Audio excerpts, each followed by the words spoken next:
you ever feel your heartbeat in your teeth? It's a hollow, thudding ache that shifts your focus inward until every nerve in your jaw aches with anticipation. That's exactly what happened the moment Karina Ellison slid the HR document across the conference table. Her fingers barely grazing the paper's edge before she snapped it into place like a gavel striking down a verdict. I watched the heads of operations swivel in unison, their eyes widening as they recognized the stark typewritten ultimatum puppied beneath the fluorescent glare. Accept the 60% pay cut, or I'll find someone who will. Silence roared in that room, a vacuum sucking the oxygen from my lungs. My pulse drummed in my mirrors, but somehow I managed not to flinch.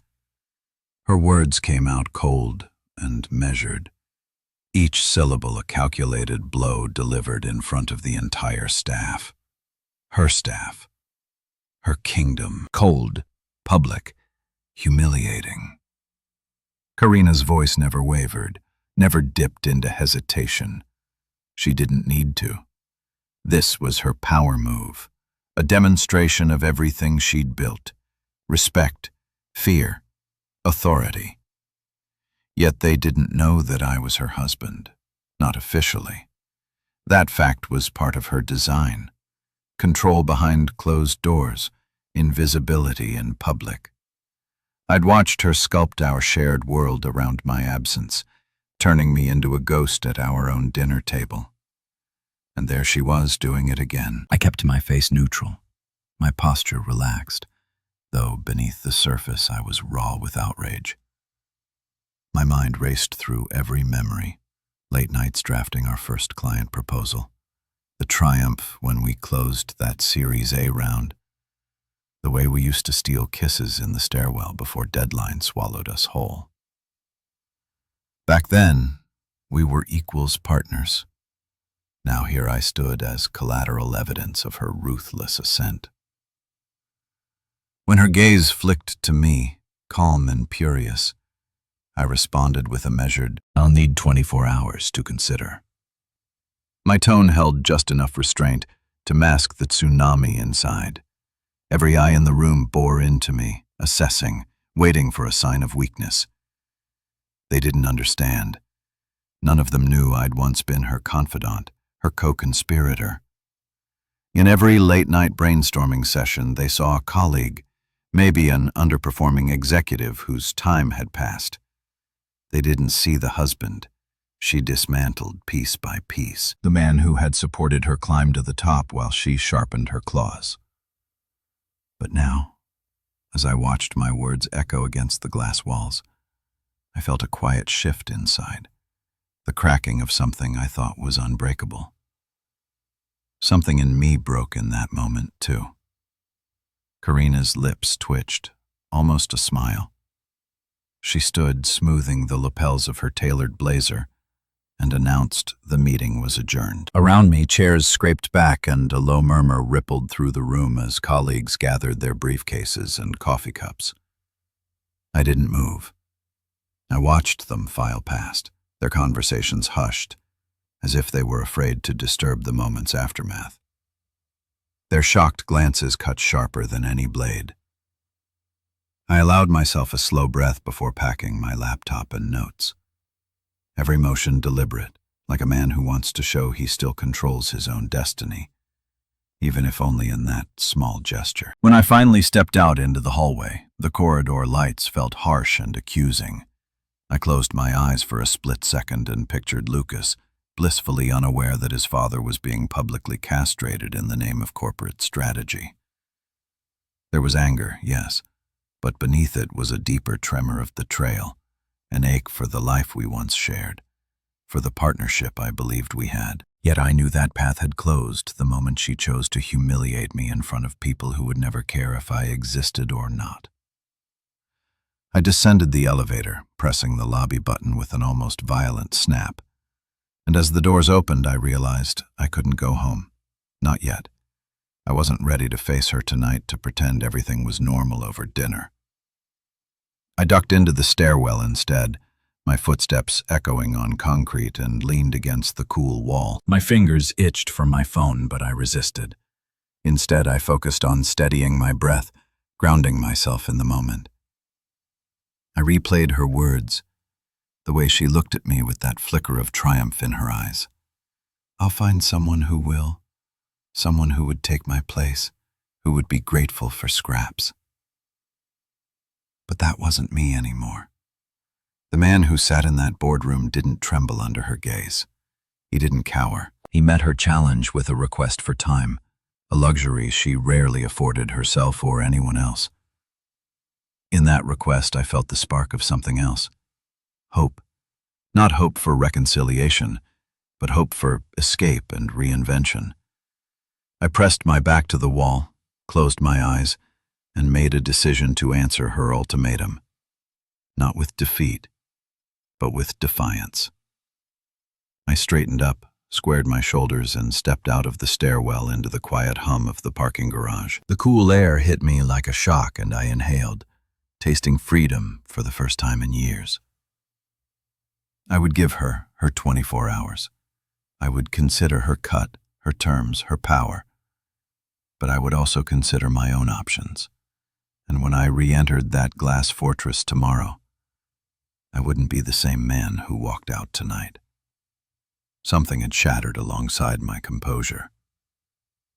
But what emerged was stronger, a conviction that there was a life beyond her empire, and I intended to build it on my own terms. In that dark garage, with the echo of my footsteps fading, I touched my thumb to my teeth, feeling the rapid pulse beneath. Yes, I still felt my heart beat there, but it no longer held fear. It held determination. I had 24 hours to choose, and I was going to choose me.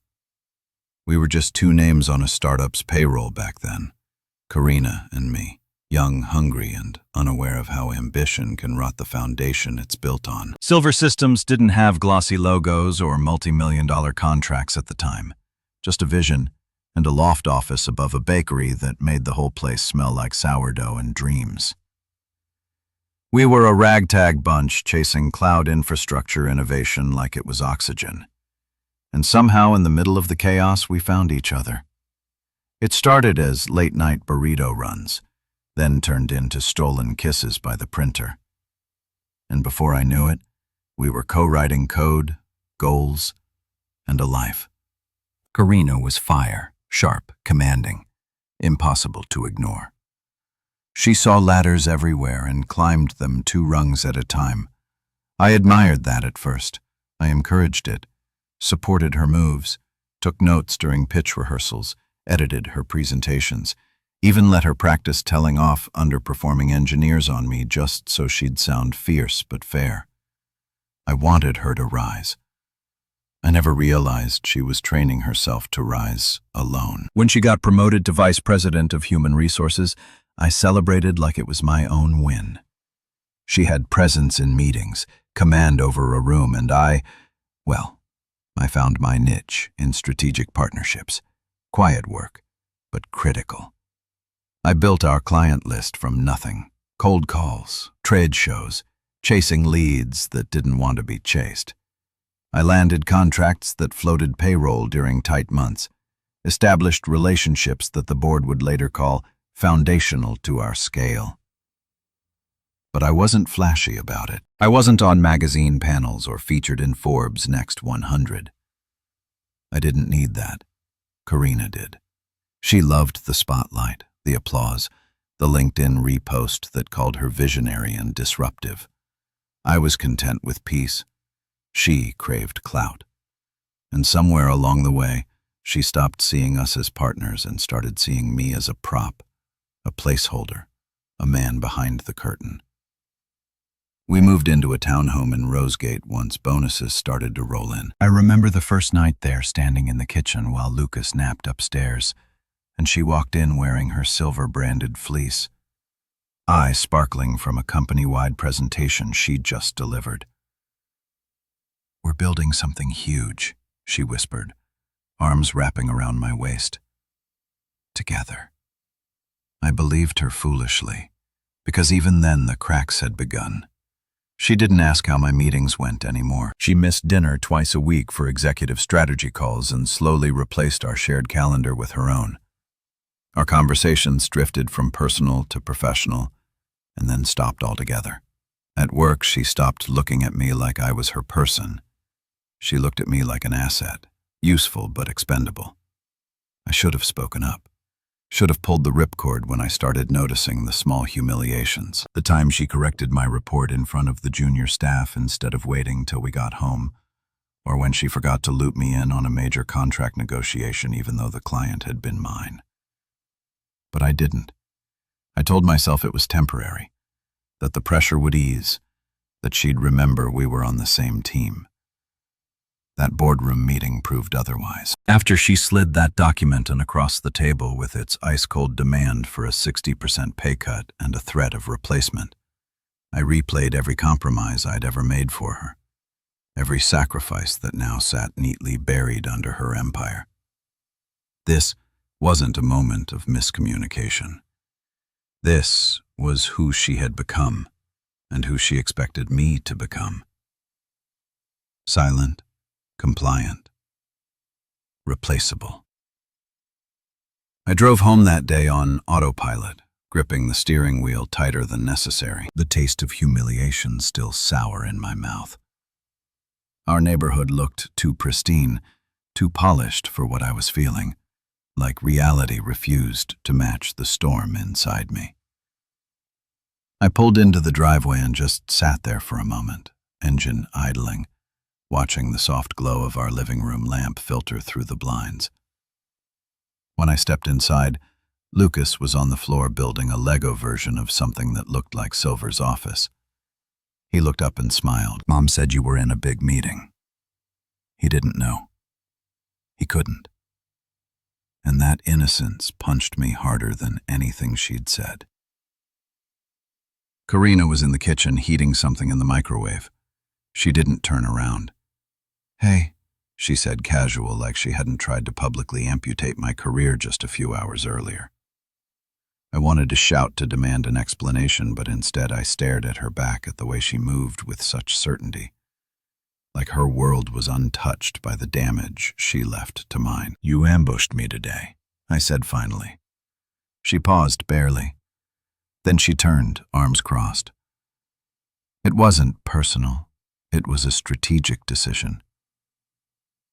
"You did it in front of them," I said, voice low. "They're staff, not family," she replied. "They don't know we're married. They don't need to." I blinked. "You think that makes it better?" She shrugged. "I made a call. It's not about you." And that's when I knew. It wasn't about me, not anymore. Not for a long time. I had been riding shotgun in a car she was driving straight off a cliff, and I'd been too loyal to jump out. I walked upstairs, pasted Lucas's drawings taped to the wall, past our wedding photo that still hung crooked on the hallway frame. I stood in our bedroom for a long time looking at the life we built, the life she broke one calculated decision at a time. That night, I didn't sleep. I watched the ceiling shift from shadow to sunlight and felt the weight of something final settle into my bones. I wasn't angry anymore. I was awake by morning.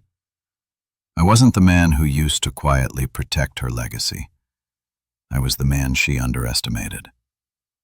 And I was done waiting for her to remember what we built. I was going to build something better without her. I couldn't stop replaying the scene.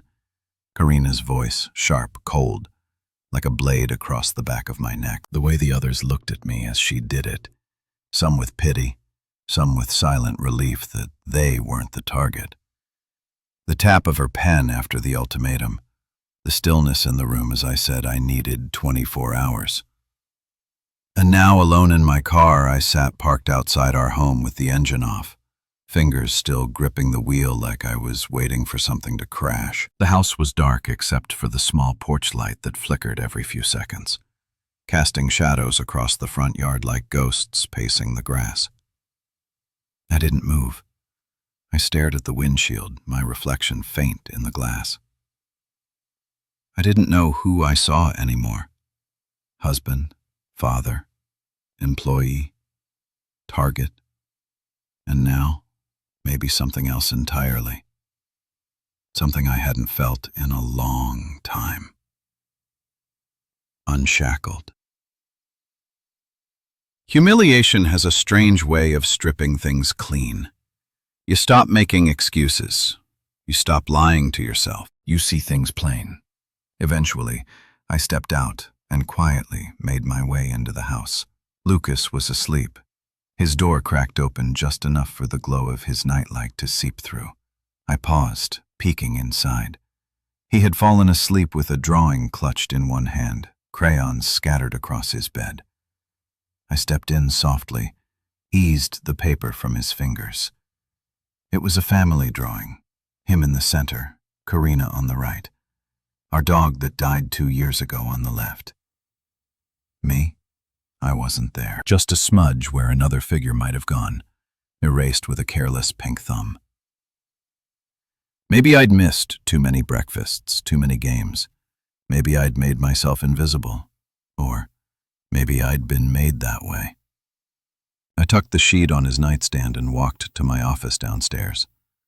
The walls were still lined with client folders, pitch decks, hand-drawn, or charts from when Sover was nothing more than a desperate group of tech optimists trying to outthink Amazon. I'd built our strategic arm from scratch, courted clients no one else could get close to, held on to relationships like they were rope bridges, and now a 60% pay cut for the man who brought in 1/3 of the company's recurring revenue. Loyalty was a currency I spent far too generously. I opened my laptop. The company org chart still sat open in a pin tab from earlier that afternoon. My name now attached to a strange new title, Special Consultant. It felt like a severance in disguise. I stared at it for a full minute before closing the tab. Then I opened a new one and typed 4 words. Kortnik Systems career page. Kortnik. The name had always lingered like a whisper in Silver's corridors. Our top competitor, sleeker, louder, better funded. They tried poaching me 3 times before, always dangling better pay, better titles, faster tracks, and I turned them down each time for loyalty, for principle, for Karina. Never again. I bypassed their careers page and pulled up my contacts instead. Jared Ortega. The name brought back a flood of memories. He'd been an intern on my team a decade ago, fresh out of grad school with more ideas than tacted. I mentored him, taught him how to pitch without sounding like he was begging, showed him how to read a room. We'd lost touch when he left for Courtney 5 years back. Now he was VP of Strategic Growth. I stared at his name for a beat longer. My mouse hovered over a message. I clicked. Jared, long time. Hope you're well. I'd like to discuss something important. Are you available this week for a quick conversation? I hit send, closed the tab, and stared into the quiet darkness. 4 minutes later, I heard the ping. I leaned forward and opened it. Marcus, damn, I hoped this day would come. You free tomorrow morning, early? I stared at the message. My thumb hovered over the keyboard. For the first time in a long time, I smiled. Something real, not rehearsed or diplomatic. Name the place. I replied. We settled on Rosegate Diner, 6:30 a.m. That was Jared, early, eager, efficient. I leaned back in my chair and exhaled, my fingers tingling with a sensation I hadn't felt in over a year. Possibility. Not in a vague, someday kind of way, but right now, like someone had just cracked open the window in a room where I'd been suffocating. Down the hall I heard the muffled clatter of Karina moving in the kitchen, probably preparing her overnight oats or one of her nutrient smoothies with all the silent confidence of someone who had never been challenged. I didn't go to her. I didn't say a word. I powered down my laptop and went upstairs, stepping past the photos on the wall. Vacations, awards, dinners, Lucas's first birthday party. All curated moments, all frozen in time. In our bedroom, Karina was already in bed, a book on her lap. She looked up but said nothing, just returned to her reading like I was a coat on a rack, something she kept around but no longer noticed.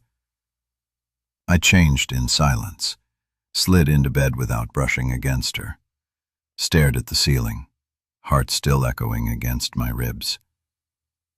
She didn't ask about the meeting. She didn't ask how I felt. She never did. And tomorrow, I would meet with the man she once laughed off his junior talent. I would sit across from someone who remembered what I taught him, not just about business, but about loyalty and grit. And I would listen to what he had to offer, not out of desperation, but with intent. I'd given Syl everything.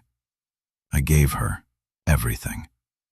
Now it was time to give something back to myself. Across the bridge, a new chapter was waiting.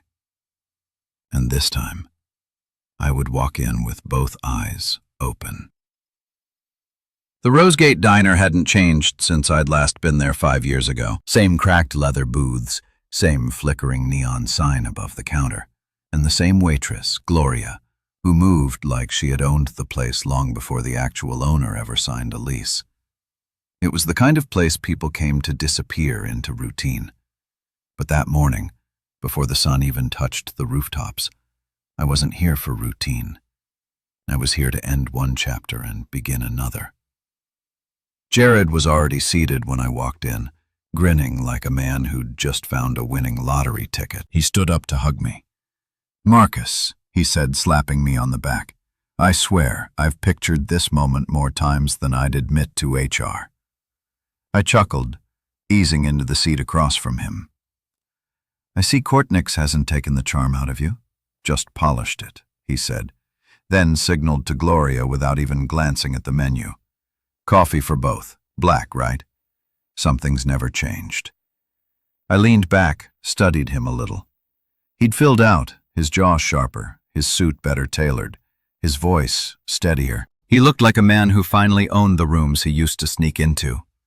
And yet there was still that hint of awe in his eyes when he spoke to me, like I was the guy who pulled him out of his own shadow. Maybe I had. But today I wasn't his mentor. Today we were equals. So I said, folding my hands, "Let's talk." Jared didn't waste time. He pulled out a manila folder and slid it across the table. The irony wasn't lost on me. 2 days ago, my wife had done the same thing, with threats tucked behind every sentence. But this folder, it hummed with opportunity. "Senior Director of Strategic Growth," he said. 180 base, 30% bonus potential, full benefits, signing bonus that'll make you forget you ever got downgraded to consultant. And more importantly, he leaned in, lowering his voice. "We'll fast-track you to VP in 6 months, maybe less, if even half your former clients follow you." I blinked. "That's generous." "No," he replied. "That's overdue." I opened the folder. Neatly printed offer letter, compensation package, NDAs, standard onboarding forms. But what caught my eye wasn't what was in the folder. It was what wasn't. "No non-compete clause," I said aloud. Jared nodded. "We don't need it. You're not just a name on a resume. You're the reason deals close. People trust you, and trust doesn't come with an expiration date." I sipped my coffee, letting the words settle. "I meant in my current contract," I clarified. "Silver Karina had it removed last year. Said it would give me more flexible." He raised an eyebrow. "You serious?" I pulled out my phone, tapped through a few PDFs, and turned it toward him. Page 11. No non-compete, no client solicitation clause, no IP restrictions. Jared whistled low. "She thought you'd never leave." She was wrong. He tapped the table, smirking. "You know they'll try to drag you through the mud anyway." I nodded. Let them. I bled for that company. The files I built, the trust one earned, the clients I signed. They weren't handed to me. They weren't gifted because I'm married into power. I earned them, and I won't lift a finger to steal a single one. You won't need to. He said, they'll call you. They'll ask where you are. They'll follow because they want to, not because you ask. The waitress brought our food. I hadn't even realized I was hungry until the smell of eggs and toast hit me. Jared took a bite, then pointed at the folder. So, you in? I didn't answer right away.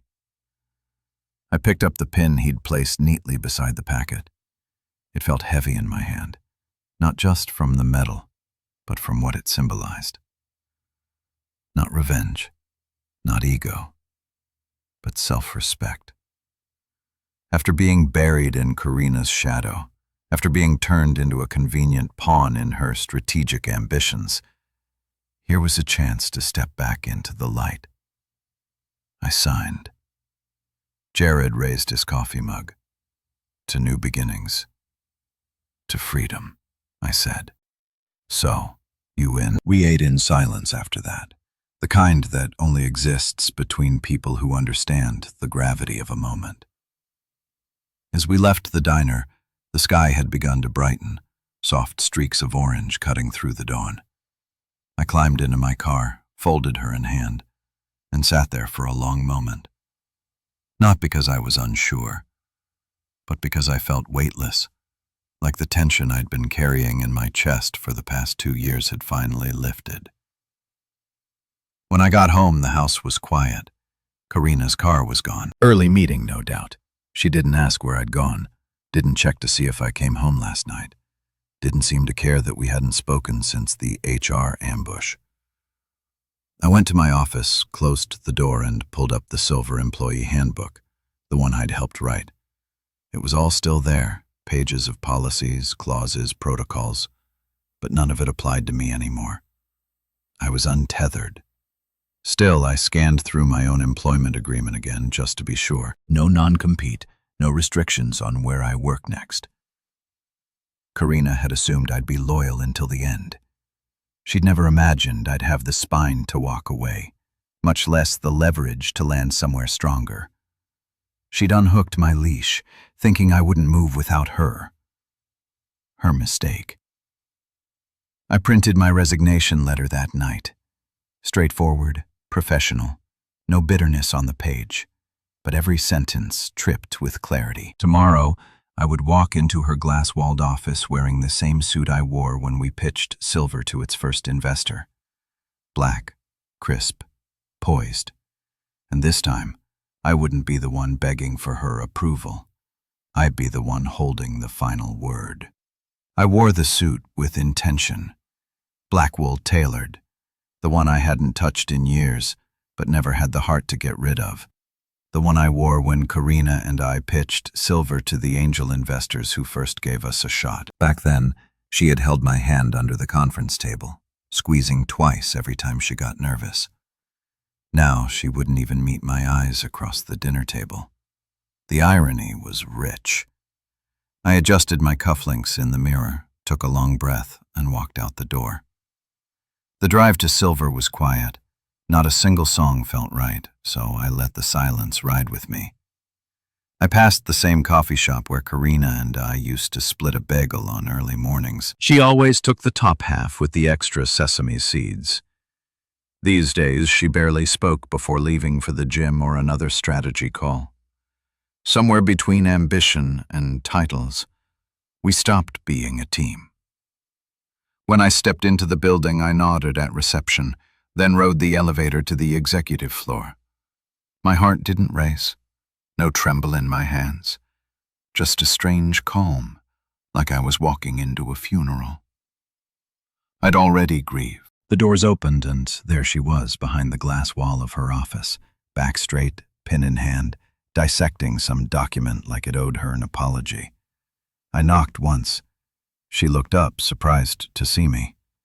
"Marcus," she said flatly, "I thought you were taking the day." "I'm here to make a decision," I replied, stepping inside and closing the door behind me. She gestured without standing. Go ahead. I placed the resignation letter on her desk. No preamble, no apology, just the truth in 12-point calibri. She didn't reach for it, just stared at it like it might explode. Then she leaned back in her chair, arms crossing slowly. You're making a mistake, she said. No, I replied. I'm making a choice. There was a flicker behind her eyes. Surprise, maybe, or something closer to irritation. She wasn't used to being challenged, especially not by me. You're walking away from 14 years, she said. I nodded. 14 years where I made this company millions. 14 years where I stayed loyal, even when it cost me time with my son, cost me my peace. Her tone hardened. You're not going to find another role in this market at your level. Not with your compensation expectations. Not with this economy. I smiled then, just a little. Actually, I already have. That made her blink, just for a second. The mask cracked. Where? Court, I said. Calm, direct. And there it was, the moment she lost control. Her body went rigid. Her fingers curled around the edge of the desk like she was holding on to the ground beneath her. Courtney, she repeated as if the name itself was a betrayal. They offered what I'm worth, what I should have been worth here. Her voice dropped. You do realize we'll sue. I reached into my leather folder and dropped the Courtney's offer letter beside my resignation. No non-compete, no IP conflicts, no client solicitation. You forgot to protect the one person you thought would never leave. The silence was heavy. She flipped through the court's contract, her eyes scanning the terms. I watched her lips press into a thin line. The woman who once used to say, "We make a great team," now calculating exactly how she lost a partner personally and professionally. I removed the non-compete to give you room to grow, she said tightly. No, I replied. You removed it because you thought I'd never use it. Her jaw clenched. I was loyal to a fault, I continued. I passed on offers, sat through your meetings where I was invisible. Took the back seat so you could shine. I never wanted to be the face. But when you humiliated me in front of your team, our team, you made something very clear. I don't belong here anymore, and I'm done pretending I do. She stood finally as if height would help her reclaim authority. This will damage our reputation.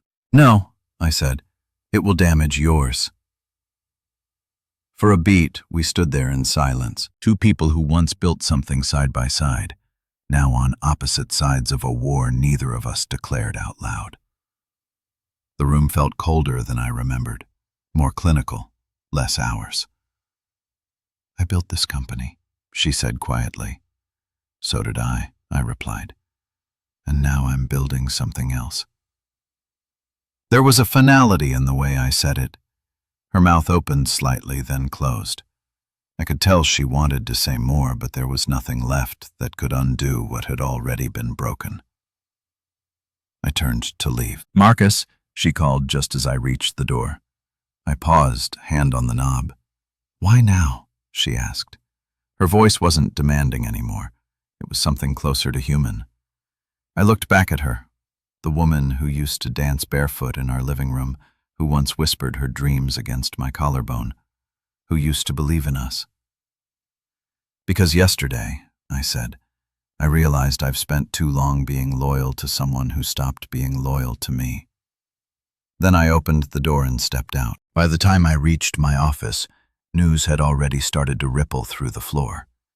Devon from legal gave me a long, unreadable look. Maria from finance stood near the coffee machine, eyes glassy. I gave her a nod. She smiled weakly and mouthed, "Thank you."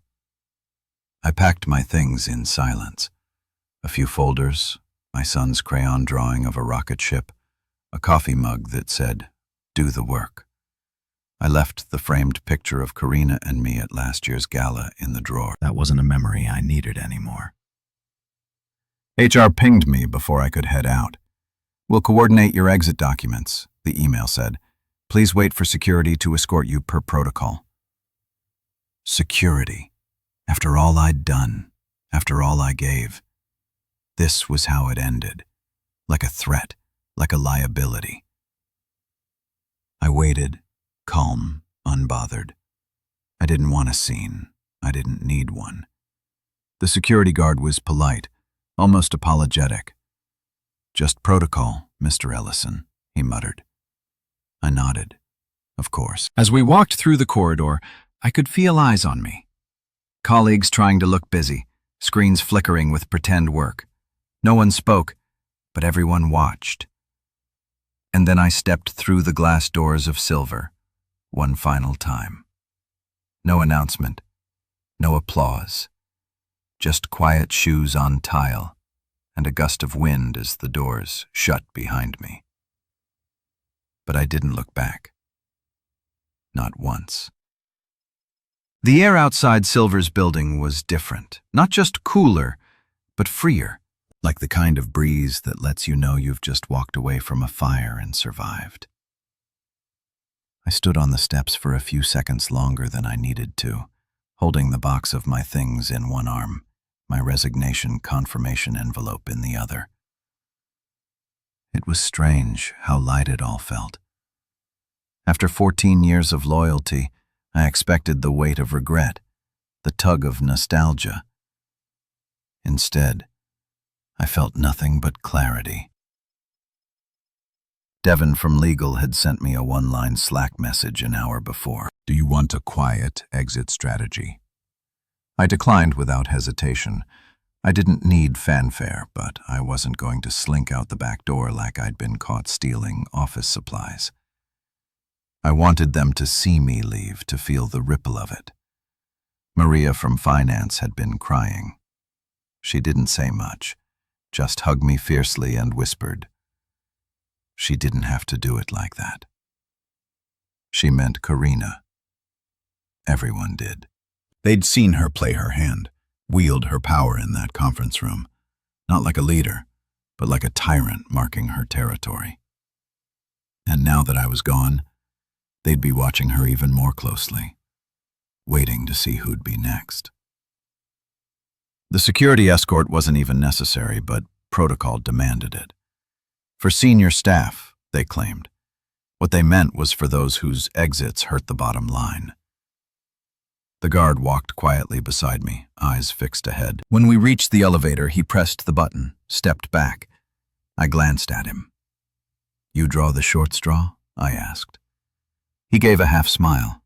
"You're not the first executive I've walked out, Mr. Ellison, but you're the first one who left with his head held high." I appreciated that more than I thought I would. When the doors opened to the lobby, I stepped out to a hushed room. Receptionists paused mid-call. Interns pretended to scroll through emails they weren't reading. I walked across the marble floors I used to help mop in the early days when we couldn't afford cleaning staff. Back when Karina and I shared a desk and a single dream. Now she had an entire corner office, and I had the one thing she couldn't reclaim. My name, my value, and the trust of every client I'd ever worked with. I exited the building into the afternoon sun, slid the box onto the passenger seat of my car, and sat for a long while with the engine off. No calls, no emails, just stillness. Then, almost like clockwork, my phone lit up. First was Sonia Adair from Teltric Solutions. "Hey Marcus, just heard. Where are you headed?" Then Marcus Doyle from Graywell International. "Tell me you're staying in the industry. We want to talk." A few minutes later, Elaine Weiners, the same client who once said she'd never work with anyone but Silver. "If you're leaving, I'm reconsidering our position. Let's connect soon." I hadn't pitched, hadn't even hinted, and yet here they were, calling, texting, asking where I went. Because it wasn't about the company. It never had been. They were buying me, my judgment, my relationship. The years I spent learning their business inside and out. Karina never understood that. She thought people could be managed like numbers, that loyalty could be drafted into contracts. But real loyalty isn't written down. It's earned. I replied to each one with a simple message. We'll talk Monday. I'll have something to share. Then I opened a fresh notebook, wrote 3 words at the top of the page. Courtnick, day 1. That night I got home before Lucas did. He had soccer practice and Karina had volunteered to do the pickup, probably to soften the optics, to paint a picture of domestic unity that hadn't existed in months. I sat at the kitchen table, box beside me, and took out a photo from the top. Me and Lucas at a park 2 years ago. He was holding a popsicle, his mouth stained blue, his hand in mine. I'd forgotten about this one. Karina had taken it. I remembered how she smiled at us then. Genuinely. I wondered where that woman had gone. The garage door opened. I heard the car pull in. The telltale sound of Lucas kicking off his cleats before he even got to the door. He burst in a moment later, breathless. "Dad, did you see my goal?" "Not yet," I said, standing up. "But you can show me." "I'm home early." His eyes lit up. "You're never home this early." "I will be now." He ran off to get his ball, and I turned just as Karina walked in. She looked tired, not exhausted, just drained in that permanent way success can sometimes carve into a person. Her eyes flicked to the box on the table. "So, it's done," she said. "It is." She nodded. "They'll come after you." I didn't take anything that wasn't mine. No clients solicited, no documents. "You built your company on rules. I followed everyone." She sighed and leaned against the kitchen counter. "I didn't think you'd actually do it." "I know." There was a long silence between us, filled only by the sound of Lucas kicking the ball against the living room wall and laughing at the rebound. "I never meant to hurt you," she said at last. I met her eyes. "You didn't need to mean it. You just needed to stop seeing me." That was the moment it landed for both of us. That the damage wasn't in one public insult or one pay cut. It had started long ago in all the quiet choices, the diminishing, the dismissals, the absence of kindness when power arrived. "I hope you find what you're looking for," I said, voice even. She nodded once and stepped past me into the living room. I didn't follow. Later that night, after Lucas was asleep, I emailed Jared. All 4 clients reached out. Not because I asked, because they saw what you saw. He replied 5 minutes later. "Then we begin." And we did. Monday morning hit like a starting pistol. No time for nerves. No time for nostalgia. I sat at my new desk, sleek, minimalist, modern, with a fresh notepad, a full mug of black coffee, and a locked-in determination I hadn't felt in years. I wasn't easing into court. I was leading. Jared had made it clear the minute I signed. "We're not hiring you to blend in. We're building a new lane for you." That lane began, now. At 8:03 a.m., my inbox chimed. Subject, checking in. "Marcus, just heard the news. If you're open to a conversation, I'd love to catch up. We've got some flexibility coming up in Q3, and I've always valued your insight. Sonia Dare, Teltrick Solutions." Sonia was old school, sharp as a blade, and twice as unforgiving if you crossed her. She never moved lightly. The fact that she was the first to reach out wasn't an accident. It was a signal. By 8:17 a.m., I had 2 more emails waiting. Marcus Doyle from Graywell and Fiona Lacey from Endurate. None of them asked directly if I poached them. They were too savvy for that. Instead, the messages read like invitations. "Where are you landing? We may need a new approach. Let me know where you are. every word coded in plausible deniability, every sentence humming with interest. And I hadn't made a single call. That was the thing Karina never understood. Business relationships aren't built on discounts or gimmicks. They're built on trust. Trust that's earned in quiet ways, meeting deadlines without being asked, staying late to walk a client through integration issues, remembering the name of a client's daughter when no one else did. Trust lives in the small details. And now, as the news of my departure rippled through the industry, trust was doing the work for me. I didn't rush to reply. I spent the morning reviewing Courtnix's client portfolios, looking for gaps, missed opportunities, areas where we could outperform Silver. It wasn't hard to find them. Silver had become bloated, too many middle managers, too many processes that smothered momentum. I knew because I helped build them, but Courtnix was lean, fast, and ready to move. At 11:20 a.m., Jared stepped into my office, a grin already spreading across his face. "Let me guess," he said. "They're calling." "They're circling," I corrected, tapping my inbox. "They'll call by Friday." "They'll call today," he said, pulling up a chair. "Sonia's on a panel with me next week." She asked if we could grab coffee in advance. I've known her for 8 years. She's not a coffee kind of woman. I nodded, but I wasn't surprised. This wasn't arrogance. It was the slow unfolding of inevitable consequences. Silver thought they owned those accounts. What they owned was access. What I had was loyalty, and that couldn't be bought back. Jared slid a paper onto my desk. "List of key accounts we want to target. Most of them are clients you touched at some point, even if indirectly. Take a look. You know them better than we do." I scanned the list. Teltex, Graywell, Norson, Xylene, and 3 others I'd helped on board back in the lean days when Silver still hosted brainstorming sessions on folding tables. I recognized the names. I remembered the wins. And I remembered how I was never the one invited to the podium when the deals closed. "How aggressive are we being?" I asked. "You tell me," Jared said. "We're not stealing. We're simply being open. If they come, we catch. No emails, no pitches, no contact first. Just let the magnet work." And it was already working. At 12:03 p.m., the first call came.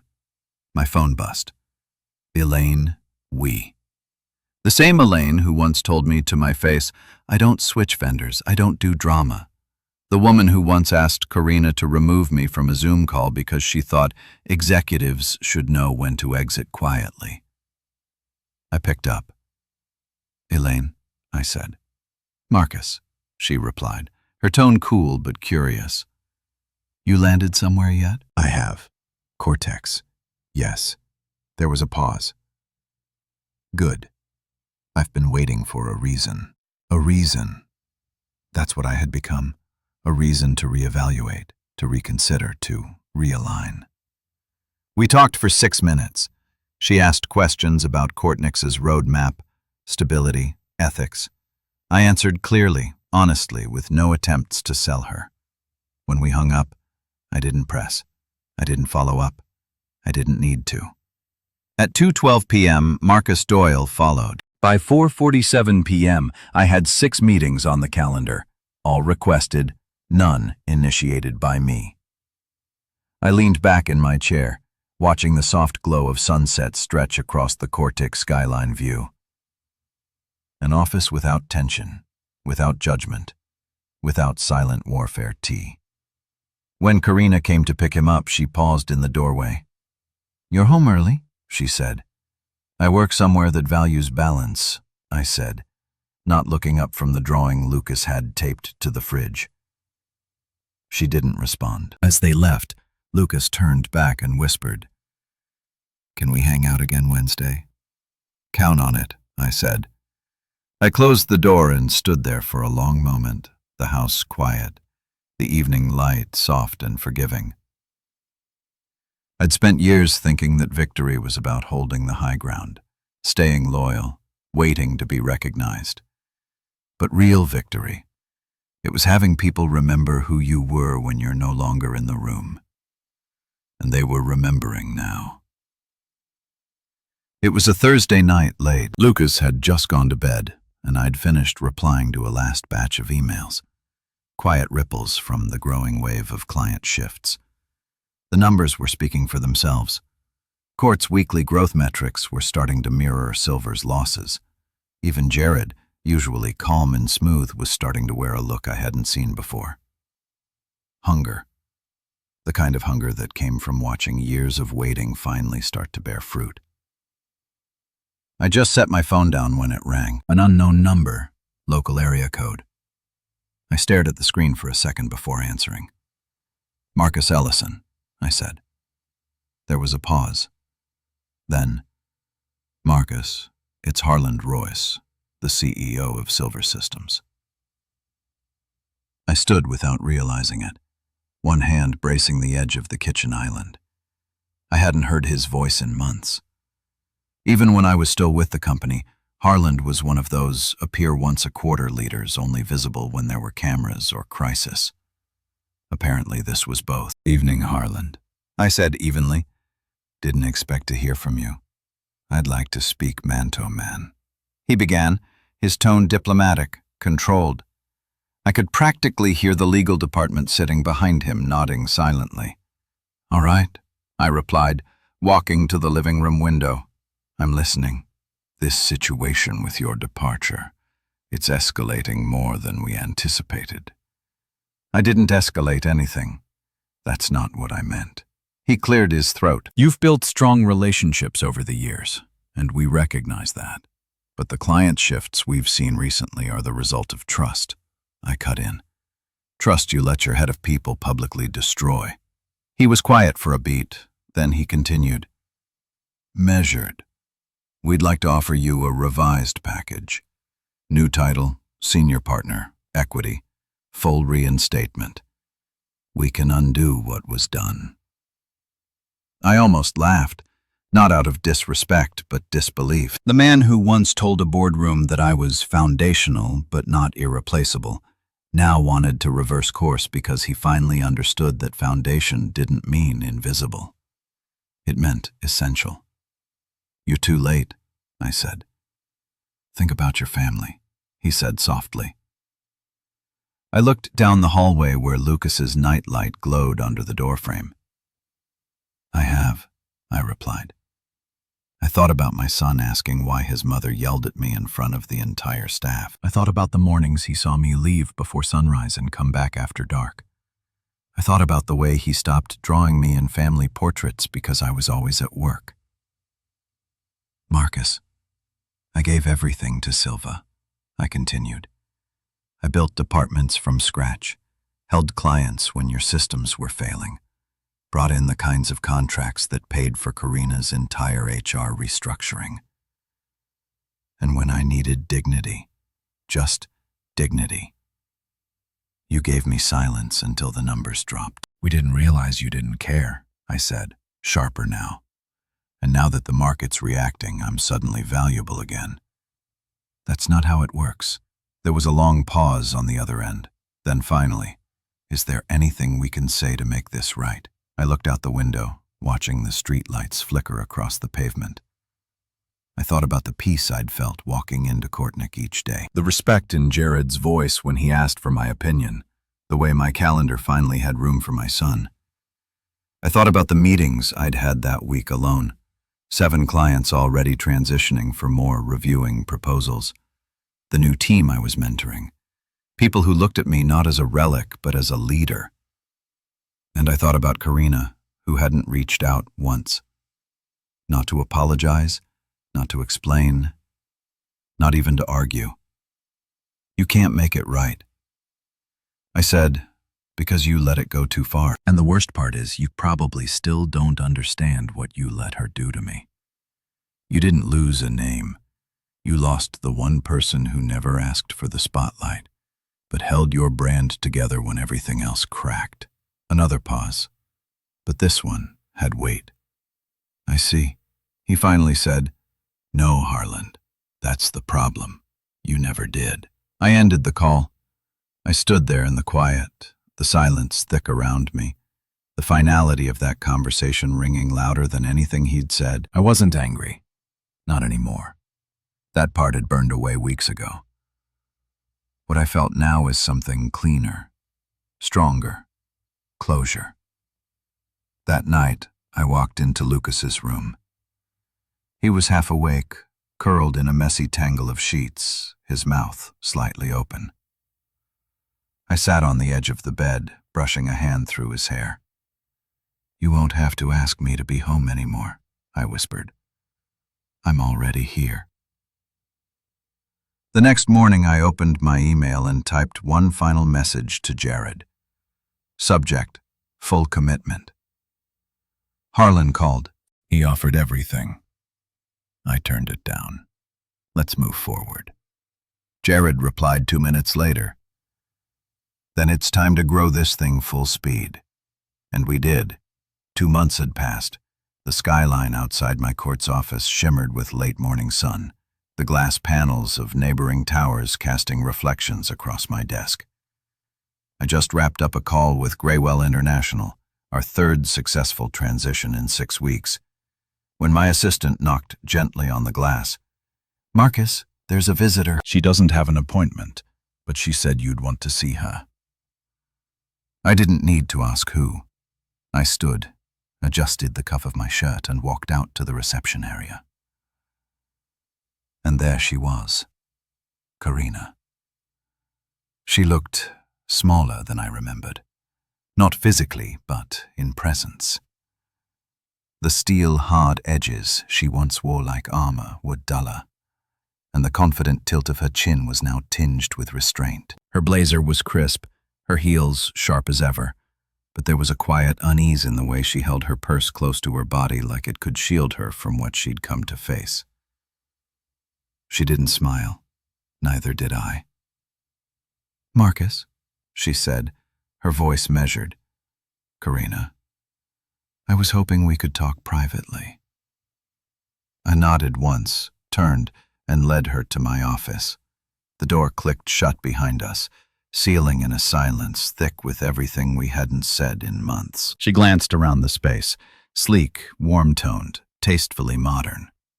A wall of floor-to-ceiling windows bathed the room in natural light, and behind my desk, the Kortnick's logo gleamed against matte black. "This is nice," she said, forcing something close to polite. "Very you." I sat behind my desk and motioned for her to take the seat across from me. She did, folding her hands over her knee. Her eyes darted to the nameplate on my desk. Marcus Ellison, Vice President, Global Client Partnerships. Her jaw tightened. "You've turned half the market against me," she said, skipping the preamble. "No," I said calmly. "You did that yourself when you made a spectacle out of your husband in front of junior staff. I just left. I was doing my job. You were executing a performance." I said, "You didn't just cut my salary. You tried to humiliate me, and you made sure they all saw it." She shifted in her chair. "I didn't think it would unravel this way." "That's the thing, Karina. You didn't think at all. You thought I'd take it like I always did, quietly with grace. You forgot I built Silver's backbone while you chased visibility. I never do credit for your work. No, but you never shared it either." She looked down at her hands for a moment, gathering herself. "You were always consistent, predictable, and you needed that. Until you didn't." Silence again. She looked up at me, the edge in her expression softening just slightly. "I came because I wanted to understand," she said.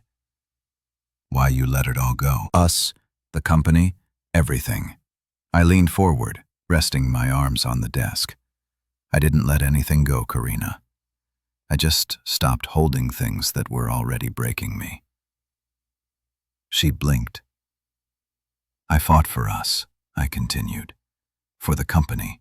For every meeting, every deal, every late night that I covered while you climbed.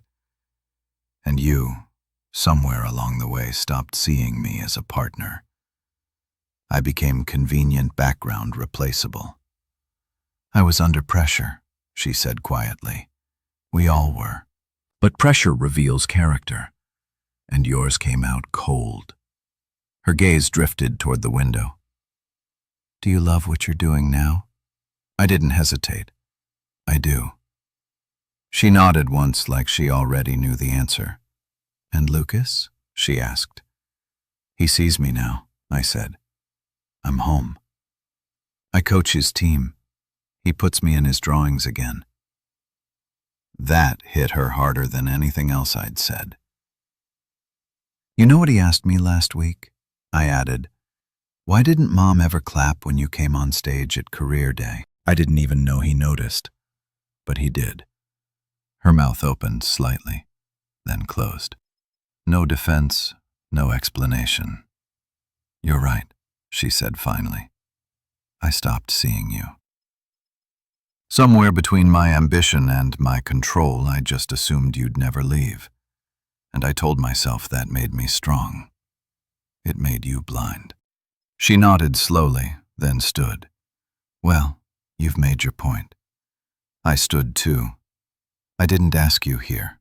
I know, she said. But I had to see it for myself. What you became when you stopped standing in my shadow. We locked eyes for a long moment. There was no hatred there, no venom. Just a mutual understanding that something had ended, and it wasn't temporary. You were always meant for more, she whispered. I stepped back. You just didn't want me to have it. She took a shaky breath and walked to the door. As her hand touched the knob, she turned once more. Goodbye, Marcus. Goodbye, Karina. She left without another word. The door clicked shut behind her. I sat back down, the quiet settling around me. But this silence didn't ache. It didn't feel like a void. It felt earned, peaceful, right? And outside, the city continued to move. Deals waiting, clients calling.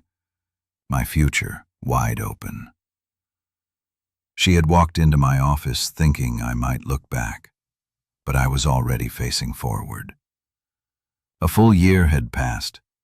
12 months since I walked out of Silver Systems with a box in my hands and my reputation intact. 12 months since Karina's voice echoed through that glass-walled room, delivering a threat wrapped in corporate language. And now, sitting at the head of a wide walnut conference table in Court's downtown headquarters, I realized something I hadn't once looked back.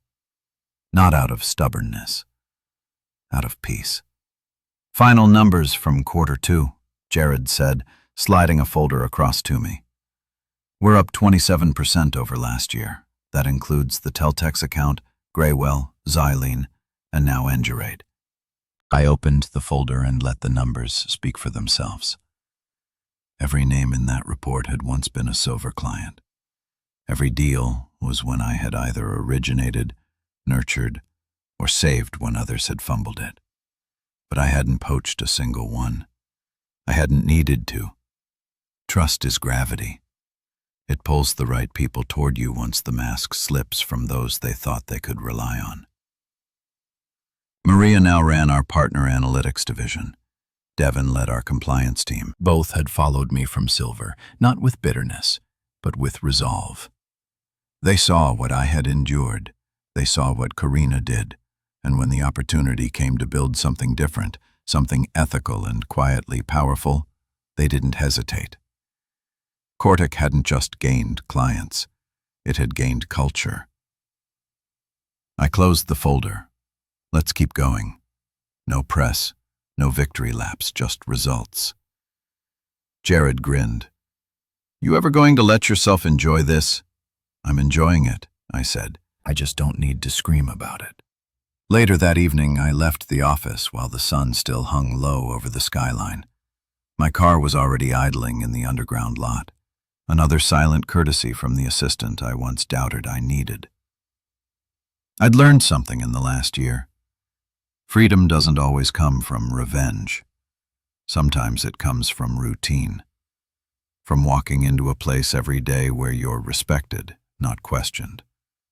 From leaving early enough to make it home in time for dinner. Lucas was waiting in the kitchen when I walked in, soccer cleats on the table, a half-eaten granola bar in his hand, and a grin smeared with peanut butter. "Coach Ellison," he declared, "we've got practice tomorrow." "Wouldn't miss it," I said, ruffling his hair. He was taller now, more confident, and for the first time since the divorce papers had been quietly filed and finalized 6 months ago, I saw how much calmer he was, less anxious, less confused. The absence of tension in the house had made room for growth and both of us. He ran off to get his ball from the yard and I stepped out to the porch, phone in hand. An alert popped up on my screen. Silver stock down 17% following quarterly loss. Human Resources Department undergoing restructuring. There was a picture embedded in the article. Ron looking stiff behind a podium, his tie slightly crooked, and beside him an empty chair. Karina had stepped down a few months earlier, citing personal growth goals. Translation? She'd been pushed. The industry wasn't stupid. When 4 major clients walked within 90 days of my resignation, it raised eyebrows. When 2 of her own staff followed me to court Nix, it raised questions. When the media caught wind of her HR decisions in the mysterious reclassification of her own husband, it became a liability. And me? I didn't comment. I didn't retaliate. I didn't even post a cryptic LinkedIn update. I just kept building because real payback isn't noisy. It's dignified. It's being so focused on what you're creating that you don't have time to burn down what you left behind. Dinner that night was simple grilled chicken, roasted carrots, and a salad Lucas mostly picked around. We laughed about a joke his coach told, and when he went to bed, I sat by the window with a glass of wine and the soft buzz of contentment settling around me. I thought about everything Karina had once meant to me, everything we tried to build together, and how she had weaponized the very thing we created. But I also thought about what came after. The morning sun through Court Nix's floor-to-ceiling windows. The way Maria teared up during our team retreat when she said, "It's nice to work somewhere that feels human again." The late-night pitch meetings with Jared where we built strategies off instinct, not ego. The emails from clients who said, "We trust you to lead this." Karina's voice was gone from my life now. Her silence was louder than any apology would have been. But her absence didn't sting. It was a gift. Because the truth is, I didn't need her to fall for me to rise. I didn't need silver to burn to prove I'd been fire all along. I just needed to walk away and remember who I was before I started shrinking to fit her spotlight. I took a final sip of wine and looked out at the stars peeking through the dark. Then I picked up my phone and opened a blank note. Reminder to self. Leadership isn't loud. Dignity doesn't beg. Loyalty, when abused, becomes clarity. Trust will follow the person, not the brand.